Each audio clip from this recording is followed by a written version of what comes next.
வணக்கம். All in monsoon cooking சேனலுக்கு உங்களை அன்புடன் வரவேற்கிறேன். வாங்க சாப்பிடலாம். இன்றைக்கி என்ன சமையல் அப்படின்னு பார்க்கலாமா? அதாவது ரொம்ப ஈஸியான ஒரு அருமையான டிஃபன் தாங்க நம்ம செய்ய போகிறோம். எல்லோரும் இந்த டிஃபனை செஞ்சுருப்பீங்க ஏற்கனவே. இது நியூலி மேரீடு கப்பல்ஸு சமையல்னால் என்ன அப்படின்னு தெரியாதவங்களுக்கு யூஸ்ஃபுல்லாக இருக்கும். மற்றும் பேச்சுலர்ஸு ஹாஸ்டலில் தங்கி படிக்கிறவங்க, வேலை பார்க்குறவங்களுக்கு இது ரொம்ப ஈஸியாக இருக்குங்க. ஈஸியான டிஃபன், இது அருமையாக இருக்கும். ஹெல்த்தி டிஃபன் கூட நம்ம சொல்லலாங்க. அதாவது டக்குன்னு ஈஸியாக இன்ஸ்டண்ட்டாக குயிக்காக நம்ம செஞ்சிடலாம். அருமையான டிஃபன் தான் டிஃபன் ரெசிபி நம்ம பார்க்க போகிறோம். அதாவது காலையிலேயே நம்ம செய்யலாம், அப்புறம் மத்தியானம் டிஃபனுக்கு செய்யலாம், அப்படிலாம் இரவு நேரத்துலேயே நம்ம செஞ்சு சாப்பிட்லாம். டிஃபன்னா ரொம்ப ஈஸி. குழந்தைகள் முதல் பெரியவர் வரை இந்த டிஃபன் விரும்பி சாப்பிடுவாங்கங்க. எப்போவுமே இட்லி, தோசை அதெல்லாம் தானே செஞ்சிட்ருக்கோம். இது ஒரு டிஃப்ரெண்ட்டான ரெசிபி.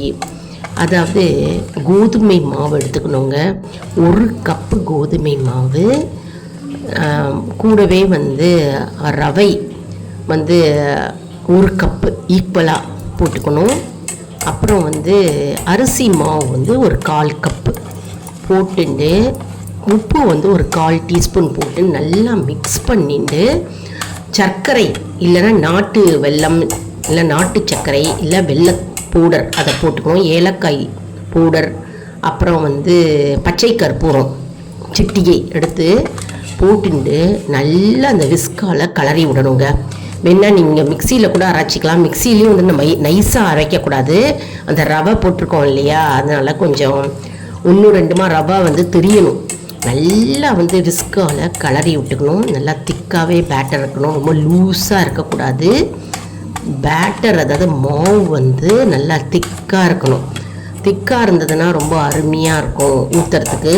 கொஞ்சம் இது தடிமனாகவும் வரும், திக்காக வரும்.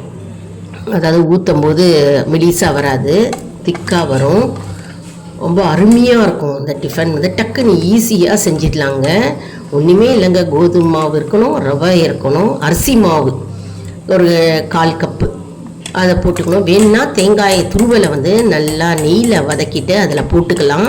நம்ம ஏற்கனவே ஏலக்காய் பொடி போட்டுருக்கோம், பச்சை கற்பூரம் போட்டுருக்கோம். வேணுன்னா வெல்லம் இல்லை, வெல்லம் பொடியாக பொடி பண்ணிவிட்டு வெல்லத்தை பொடியை போட்டுக்கலாம். அப்படி இல்லைன்னா நாட்டு சக்கரை நான் சொன்ன மாதிரி அதை போட்டுக்கலாம். அப்படிலாம் நான் சக்கரை போட்டுருக்கேன். சக்கரை போட்டுன்றதுனால நல்லா கலரி கொடுத்துட்டு நல்லா விஸ்கால கலரி கொடுத்துங்க. அந்த சர்க்கரையெல்லாம் பொடியாக இருக்குது இல்லையா, அந்த சர்க்கரையெல்லாம் கரைஞ்சிரும். உப்பு என்ஹான்ஸ் பண்ணும் டேஸ்ட்டை. அதனால் உப்பு நம்ம 1/4 டீஸ்பூன் சிட்டிகை போட்டுட்டா போகிறோம். உப்பு போட்டுட்டா சுவை அதிகமாக இருக்கும். அதனால தான் எப்பவுமே உப்பு போட்டுக்கிறோம். எந்த இனிப்பு பதார்த்தம் எது செஞ்சாலும் சரி நம்ம சிட்டிகை உப்பு சேர்த்துக்கணுங்க. அப்போ தான் அதோடைய டேஸ்ட்டும் நல்லாயிருக்கும், மற்றும் சுவை கூடியே காட்டும். அதில் தான் உப்பு போட்டுக்கணும். இப்போ நல்லா கலரிக்கிறோம் பாருங்கள். கலரின்ட்டு நம்ம என்ன பண்ண போகிறோம், தவாவை நல்லா சூடாக வச்சுக்கணும். தோசை தவாவை நல்லா ஹை ஃப்ளேமில் வச்சு நல்லா கொதிக்க விடணும். கொதிக்க விட்டுட்டு நல்லா சுடணும் தவா. இப்போ அதை தவா சுட்ட உடனே நம்ம இதை 1 கரண்டியோ இல்லை 2 கரண்டியோ எடுத்து அப்படியே நம்ம ஊற்ற போகிறோம். ஊற்றும் போது நம்ம என்ன பண்ணணும்னா கொஞ்சம் திக்காகவே ஊற்றணுங்க. அதாவது இது ஸ்வீட் தோசைன்னு சொல்லலாம், அப்படி இல்லைன்னா இனிப்பு சப்பாத்தி அப்படின்னும் சொல்லலாம், பரோட்டா இனிப்பு பரோட்டா அப்படின்னும் சொல்லலாம். நம்ம தோசை தவாவில் ஊற்றிட்டு நெய்யோ இல்லை நல்லெண்ணெயோ சுற்றிற ஓரக்காலில் நம்ம ஊற்ற போகிறோம். இந்த ஊற்றின பிறகு ஓரத்தில் அதுக்கு முன்னால் தோசை தவாவை சுட பண்ணின்னு இருக்கோம் இல்லையா, சூடு பண்ணதுக்கப்புறம் தோசை தவாவில் நம்ம நெய் தடவி விடணும். நெய்யை சொட்டு ஊற்றி 2 ஸ்பூன் ஊற்றி நல்லா எல்லா சைடும் நம்ம தடவி விடுறோம் அந்த தவாவில். அதுக்கப்புறம்தான் நம்ம இதை 2 கரண்டி எடுத்து ஊற்றி நம்ம ஸ்ப்ரெட் பண்ண போகிறோம். ரொம்ப மெலிசாக கரைச்சிக்காதீங்க, அப்புறம் எடுக்க வராது. அதனால் கொஞ்சம் திக்காகவே பேட்டர் மாவு இருக்கட்டும். ஈஸியாகவும் இருக்கும். இதுவே வந்து நம்ம உப்பை போட்டுட்டு சர்க்கரையெல்லாம் போடாமல் உப்பை போட்டுட்டு மிளகு சீரகம் வெங்காயத்தை துருவி போட்டுட்டு பெருங்காயம் போட்டுட்டோன்னா கரைச்சி விட்டுட்டோன்னு வச்சுக்கோங்களேன், இது உப்பு கோதுமை தோசை அப்படின்னு சொல்லலாம். அது மாதிரியும் நீங்கள் செய்யலாம். சரி வாங்க இப்போ நம்ம எப்படி செய்கிறதுன்னு பார்க்கலாம். அதாவது தவா நல்லா ஹீட் ஆகிடுது இல்லையா, ஹீட் ஆனோன்னா நெய்யை தடவிட்ட உடனே ஒரு 2 கரண்டி எடுத்து நல்லா அதில் ஸ்ப்ரெட் பண்ணிட்டு இருக்கோம். மேலே வந்து நெய் ஊற்றிக்கலாங்க. குழந்தைங்களாக இருந்தால் நல்லா நெய் தாராளமாக போடலாம். வெண்ணெய் வேணாலும் வெண்ணெய் போட்டுக்கலாம். மேலே சீஸ் வேணாலும் சீஸ் போட்டுக்கலாம். நம்ம இஷ்டம்தான். இது கொஞ்சம் தடியாகவே தான் வரும், மெலிசாக வராது. இது தடியாக தான் திக்காக தான் வரும். இது இப்போ பாருங்கள், நம்ம வந்து நெய் போட்டுட்டோம், திருப்பி போட்டுக்கிறோம். இப்போ சப்பாத்தி மாதிரி பின்னால் வந்திருக்கு பாருங்க, உப்பி வரும். பின்னால் வந்து நம்ம தட்ட இது பண்ண அது உப்பிண்டு புஷ்ஷுன்னு வரும். இப்போ பாருங்கள், ஒன்று எடுத்துட்டோம். அடுத்தது இப்போ ஊற்றலாம் பாருங்கள். தண்ணி தெளிச்சுக்கிறோம். தண்ணி தெளிச்சுட்டு அடுத்தது ஊற்றும்போது தண்ணி தெளிச்சுட்டு தோசை கரண்டியை வச்சு தடவி கொடுத்துட்டு தேய்ச்சின்ட்டு நம்ம வந்து கரண்டியில் எடுத்து ஊற்றிக்கிறோம். ரொம்ப மெலிசாக தேய்ச்சிடாதீங்க, திக்காகவே தேய்ச்சிக்கலாம். திக்காக இருக்கணும். இப்போ நம்ம வந்து ஃப்ளேமை மீடியம் ஹீட்டில் வச்சுக்கணும். சுற்றி விட எண்ணெயோ நெய்யோ போட்டுக்கணும். இப்போ ஓட்டையாக இருக்குதுன்னா வேகுது அப்படின்னு அர்த்தம்.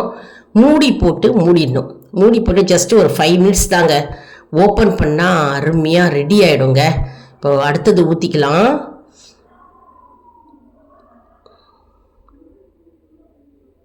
எல்லாமே இதில் போட்டிருக்கோம். வேணா வெல்லம் போட்டுக்கலாம். வெல்லம் போட்டாலும் வேறு மாதிரி டேஸ்ட் இருக்குங்க, அருமையாக டேஸ்ட் இருக்கும்.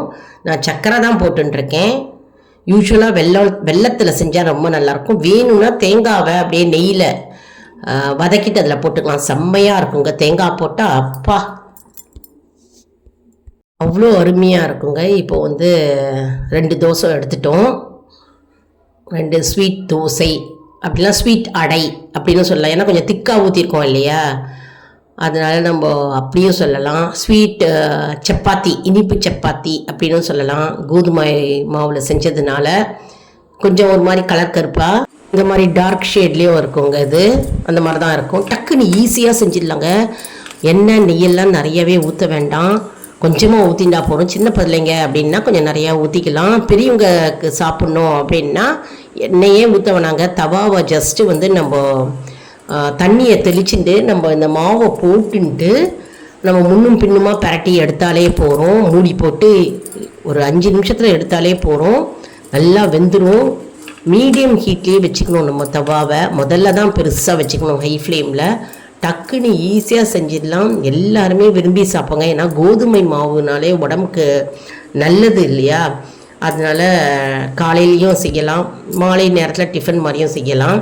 கொஞ்சம் திக்காகவே இருக்கும், தடியாக இருக்கும், அடை மாதிரி இருக்குங்க, நல்லா இருக்குங்க. இது வந்து எல்லாருமே நிறைய பேர் செஞ்சிட்ருப்பீங்க. செய்யாதவங்களும் நிறைய பேர் இருப்பாங்க. ஹாஸ்டலைட்ஸ்க்கெலாம் தெரியாது இல்லையா அவங்களுக்கு. அதனால் நிறைய பேருக்கு ஷேர் பண்ணுங்கங்க இந்த வீடியோவை.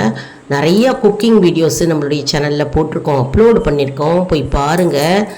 புதுசாக நம்ம வீடியோவை பார்க்குறவங்க சப்ஸ்கிரைப் பண்ணிவிட்டு பாருங்கங்க. எல்லாருக்குமே ஷேர் பண்ணுங்கங்க. தெரியாதவங்க நிறைய பேர் இருப்பாங்க. மற்றும் வந்து இது வந்து அவ்வளவு சுவையாக இருக்குங்க.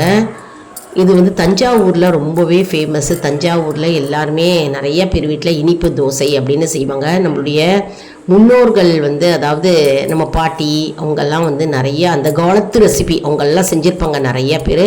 இன்னும் நிறையா பேர் இந்த வீட்டில் வந்து இந்த மாதிரி செய்கிறாங்க. இனிப்பு தோசை, இனிப்பு சப்பாத்தி அப்படின்வாங்க.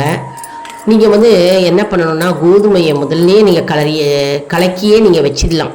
அதாவது கோதுமை பேக்கெட் வாங்குறீங்க பார்த்தீங்களா, பேக்கெட்டில் வாங்குறீங்களோ இல்லை ரேஷனில் வாங்கி அரைச்சிக்கிறீங்களோ, கோதுமை மாவை வந்து 2 கப்பு எடுத்து போட்டுக்கோங்க.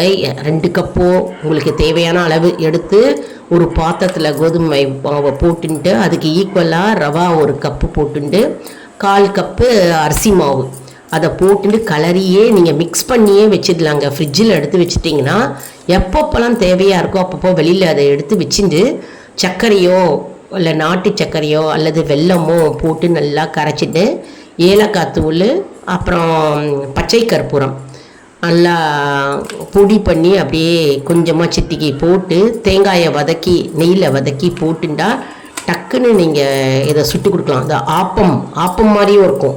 நம்ம சொல்லலாம், இது என்ன வேணால் சொல்லலாங்க. அதாவது கோதுமை மாவு sweet chapati, sweet dosa, sweet parotta அப்படின்னு இதுக்கு பேர் வச்சுக்கலாம். டக்குன்னு ஈஸியாக செய்கிற ஒரு அற்புதமான டிஷ் இது. 4 கிழமையில் செய்யலாம். 4 கிழமைலாம், அதாவது பண்டிகை நாள்லாம் வருது இல்லையா, இந்த நோன்பு, வரலட்சுமி நோன்பு, அப்புறம் காரடையா நோன்பு, மற்றும் ஏதாவது பண்டிகை நாளாக இருந்தால் கூட இது நம்ம செய்யலாம். வீட்டில் செய்ய வேண்டிய ஒரு அற்புதமான ரெசிபி இது. நிறைய பேருக்கு இந்த வீடியோவை ஷேர் பண்ணுங்கங்க. வந்துடுத்து பாருங்கள், டக்குன்னு ஈஸியாக நிறையா டக்குன்னு போட்டு எடுத்துகிட்டே இருக்க வேண்டியதான். இது எல்லாம் சுட சுட சாப்பிட்டா நல்லாயிருக்கும். ஆறி போனாலும் ஒன்றும் இதுவாகாதுங்க. ஆறி போனாலும் நல்லா ஸ்பாஞ்சியாக இருக்கும், சாஃப்டாக இருக்கும். அதில் நாக்கில் போட்டால் கரையும். அது என்ன அன்பர்களே, இந்த வீடியோ உங்களுக்கு மிகவும் பயனுள்ளதாக இருக்கும் என்று நான் நம்புகிறேன். இந்த வீடியோவுக்கு ஒரு லைக் கொடுங்க. இதை மற்றவர்களுக்கும் ஷேர் செய்யுங்கள், அவர்களும் பலனடையட்டும். நிறைய ஆன்மீக தகவல்லாம் நம்மளுடைய சேனலில் அப்லோடு பண்ணியிருக்கோங்க. மந்திர ஜபங்கள், அப்புறம் நினைத்ததை நடத்தக்கூடிய ஒரு அற்புதமான மந்திரம், 2 வரி மந்திரம், அப்புறம் விளக்கு, எந்த நாளில் என்ன விளக்கு ஏற்றினா நமக்கு என்ன பலன் கிடைக்கும், அப்புறம் கூட்டு பிரார்த்தனை, தேவாரம் கூட்டு பிரார்த்தனை, சிவன் பிரதோஷ கூட்டு பிரார்த்தனை, திருவாசகம், திருப்புகழ், அப்புறம் முருகப்பெருமானுடைய பாடல்கள், விநாயகர் பாடல்கள், நிறைய பாடல்கள் அப்லோட் பண்ணியிருக்கோம். Gardening videos, motivational videos, devotional videos, cooking, அப்புறம் எஜுகேஷ்னல் வீடியோஸு, நிறைய வீடியோஸு அப்லோடு பண்ணியிருக்கோங்க. போய் பாருங்கள், போய் பார்த்து பலனடைவீர்கள். மற்றும் ஷார்ட்ஸும் நிறையா போட்டுக்கிட்டே வரும். அடுத்து ஆல் இன் ஒன் ஜோன் அன்பர்களுக்கு ஒரு அன்பான வேண்டுகோள். நம்முடைய கம்யூனிட்டி போஸ்ட்டில் கேள்வி பதில் நேரம் வருங்க. அந்த கேள்விகளுக்கு பதில் தாங்க. இதன் மூலம் நம்முடைய ஆன்மீக பயணம் எப்படி இருக்கிறது என்பதை நாம் தெரிந்து கொள்ளலாம் இல்லையா. இது சப்ஸ்கிரைப் செய்தவர்களுக்கு மட்டுமே தெரிய வருங்க. அதனால் நம்முடைய சேனலை மறக்காமல் சப்ஸ்கிரைப் செய்து கொள்ளுங்கள். மற்றும் நம்முடைய வீடியோஸ், ஒவ்வொரு வீடியோஸும் அப்லோடு பண்ணுறோம் இல்லையா, அப்லோடு பண்ணும்போது அதில் ஆன்லைன் ஷாப்பிங் லிங்க்கு கொடுத்துருப்போங்க. அந்த லிங்க்கை டச் பண்ணாலே போகிறோம், ஓப்பன் ஆகும். அதில் நீங்கள் ஆன்லைன் ஷாப்பிங் பண்ணுறவங்க நீங்கள் என்ன ப்ராடக்ட்ஸ் வேணுனாலும் அதில் சூஸ் பண்ணி வாங்கிக்கலாம். இது ரொம்பவே யூஸ்ஃபுல்லாக இருக்கும். நன்றி, வணக்கம்.